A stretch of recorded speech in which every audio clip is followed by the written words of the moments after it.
मन की बात। एक खूबसूरत कमलिनी थी, तालाब के एक किनारे इकट्ठे हुए कीचड़ में खिल रही थी। खड़ी खड़ी दूर से साफ पानी की खूबसूरत मचलती हवा संग बल खाती लहरों को देखकर मुस्कुराती थी। वहीं साफ पानी में कुछ रंग बिरंगी छोटी छोटी प्यारी प्यारी मछलियां तैर रही थी, एक दूसरे का हाथ पकड़े हंस बोल रही थी। कमलिनी भी चाहती थी कि वह भी इन मछलियों की तरह स्वच्छ पानी में खिले, उसका घर साफ जगह पर हो, लेकिन वह सोच ही सकती थी। तभी एक मछुआरा जाल लेकर आया, उसे देखते ही सारी मछलियां भयभीत हो गई, पानी में भगदड़ मच गई। एक मछली जान बचाने के लिए कीचड़ की तरफ भागी, उसने सोचा कि गंदगी में कौन सा मछुआरा आएगा।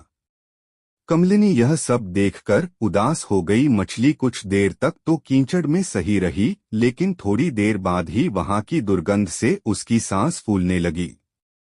उसने तड़प तड़प कर दम तोड़ दिया। इधर मछुआरे की पानी में लपक झपक कर चलने से कमलिनी भी टूटकर साफ पानी में तो वह गई, लेकिन उसकी जड़ें कीचड़ में ही रह गई। थोड़ी देर तक स्वच्छ पानी की जलधारा में वह बहुत खुश होकर खेली, लेकिन थोड़ी ही देर बाद उसकी भी सांसें उखड़ने लगीं, क्योंकि उसकी जड़ें तो कीचड़ में ही रह गई थी। दोनों का ही बुरा हश्र हुआ। बिल्कुल ऐसे ही आज रिश्तों का हश्र हो रहा है। अंतर्जातीय और दूसरे धर्म में किए विवाहों का भी यही हश्र हो रहा है। दूर से हर चीज सुंदर लगती है, लेकिन जहां हमारी जड़ें होती हैं, वहीं हमारा खुशहाल जीवन संभव है।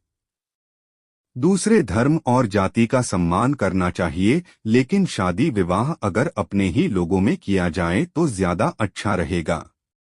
क्योंकि दूसरे कल्चर को आत्मसात करना, व्यवहार में लाना नामुमकिन नहीं तो मुश्किल तो है ही। जहां बचपन गुजरता है, हम पलते बढ़ते हैं, उन चीजों को जब दो लोग आपस में विवाह के बंधन में बंधते हैं तो ज्यादा संभावना होती ही सामंजस्य स्थापित होने की।